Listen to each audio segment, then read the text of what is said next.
حضرت بابا فرید الملت والدین والحق، حضرت بابا فرید پاک بیٹھے تھے. یہ دیکھیں سیرت کا کتنا پیارا واقعہ ہے، یہ ہمارے لیے سمجھنے والی بات. حضرت بابا فرید پاک تشریف فرماتے، ایک عورت آئی، اس نے کہا حضور اے میرا چھوٹا پتر ہے، اے نا کھانڈ بڑی کھاندا ہے، اے مہربانی کر کے انہوں روکو تو صحیح نا، تسی بزرگ ہو وڈے ہو تو انہاں عقیدت بھی رکھتا ہے تے انہوں ذرا روکو چا. آپ نے فرمایا صبح لے آمی میں روکاں گا. انہوں نے کہا ٹھیک ہو گیا. اب وہ صبح پھر لے کے آئی تھے. بابا جی نے آکھیا پتر کھانڈ نہ کھا دی کر. تو وہ مائی بڑی پریشان، انہوں نے آکھیا بابا جی یہ گال کرنی تسی کال ہی کار چھڑ دے. فرمایا کال تو میں آپ کھاتی بیٹھا سی. تو فرمایا جو میں خود کر کے بیٹھا تھا میں اگلے کو کیسے روک سکتا تھا. تو اس واسطے یہ دیکھو بزرگوں کی سیرت میں سے ایسے بہت سارے واقعات ملتے ہیں جو خود میں کر کے بیٹھا ہوں میں تمہیں کیسے روک سکتا ہوں. تو اس واسطے فرمایا آج میں کوئی نہیں کھاتی تھی، آج میں نے روکدا بھی پیا. جو بندہ جو کام کر رہا ہوتا ہے اور سامنے والے کو روک دے، اس کام میں کبھی تاثیر نہیں پیدا ہوتی، کبھی وہ بات پوری نہیں ہوتی. اور بندہ جب خود رک جائے اور پھر روکے، اللہ تعالیٰ اس میں تاثیر پیدا فرما دیتا ہے. تو اس واسطے فرمایا اے ایمان والو جو تم کرتے نہیں وہ کہتے کیوں ہو. لیکن یہاں پر ایک دو باتیں اور یاد رکھ لیجئے تاکہ آسانی ہو جائے. اس میں ماں باپ اور چند ایک لوگ اس سے مستثنا اس صورت میں ہیں کہ وہ اگر اصلاح کرنا چاہیں. مثال کے طور پر باپ اپنے گھر میں بیٹھا ہے تو وہ اپنی اولاد کو کہے کہ نماز پڑھ.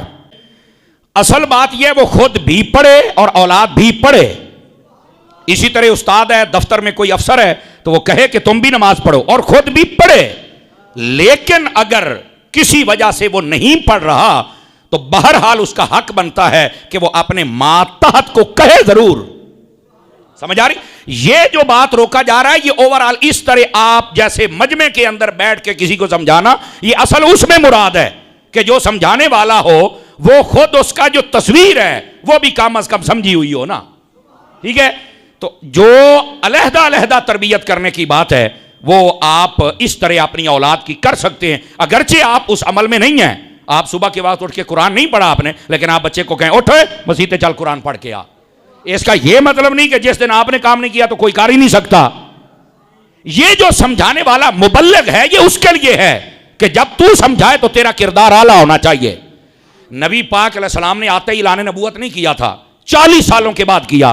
تو جب کافروں نے کہا نا کوئی دلیل دو کہ اللہ نے قرآن دے وچ پتہ کی فرمایا، اے میرے محبوب پاک علیہ السلام ان کو فرماؤ فقد لبثت فیکم عمرا من قبل افلا تعقلون، میں نے 40 سال تمہارے اندر گزارے ہیں، تمہیں عقل نہیں ہے کہ اتنی اعلیٰ زندگی تو ایک نبی ہی گزار سکتا ہے نا. تو 40 سال کردار پیش کیا. 40 سالوں کے بعد جب سب سمجھ گئے، کافر ہونے کے باوجود صادق و امین کہتے تھے، کافر ہونے کے باوجود نبی پاک علیہ السلام کے پاس آ کر اپنی امانتیں رکھتے تھے.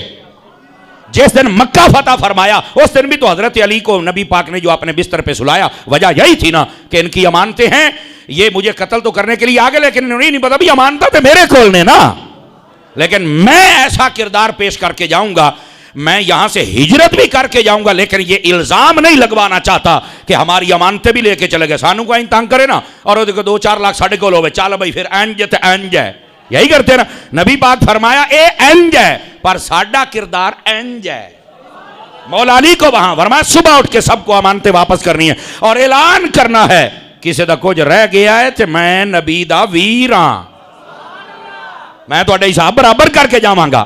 یہ ہے نبی پاک علیہ السلام کا کردار. یہی تو کردار تھا جس نے ان لوگوں کو بدلا جن کے سامنے پتھر پڑا ہوتا تھا تو تب سجدہ کرتے تھے، ورنہ دے خدا ہے، خدا نظر آئے گا تو سجدہ کریں گے نا. لیکن نبی پاک نے اپنے کردار سے ایسے بدلا، فرمایا خدا ہے اور عبادت کرو سجدہ کرو. کہتے جی پہلے تو خدا سی بوتنوں سمجھا سامنے ہوندا سی تو ہون ہے. فرمایا ہے بھی صحیح، نظر بھی نہیں آؤں تے سجدہ بھی کرنا ہے. کیوں؟ فرمایا تسی نہیں ویکھنا میں جو ویکھ آیا، میرے ویکھے تے اعتبار کرو. 40 سال میں کردار ایسا دیا جو نبی کہتے تھے صحابی وہی مان جایا کرتے تھے. فرمایا میں جو ویکھ آیا میرے آنکھیں نو منو.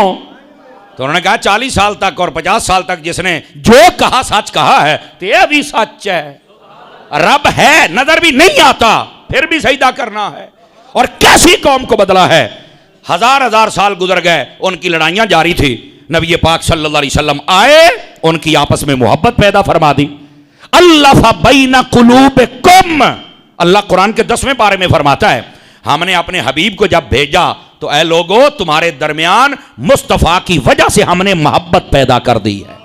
اللہ نے قرآن میں فرمایا ہے الف بین قلوبکم، فرمایا ہم نے اپنے حبیب کی وجہ سے تمہارے دلوں میں ایک دوسرے کی محبت پیدا فرما دی ہے. اور کیسے لوگوں کو بدلا؟ یعنی بتوں کے سامنے جھکنے والے بدل کے رکھ دیا، 1000 سالہ لڑائی ماحول بدل کے رکھ دیا. اور یہ وہ لوگ تھے جو اپنی بچیوں کو زندہ دفن کرتے تھے، میرے مصطفیٰ نے بدل کے رکھ دیا. اپنے کردار سے آپ نے بدلا نا.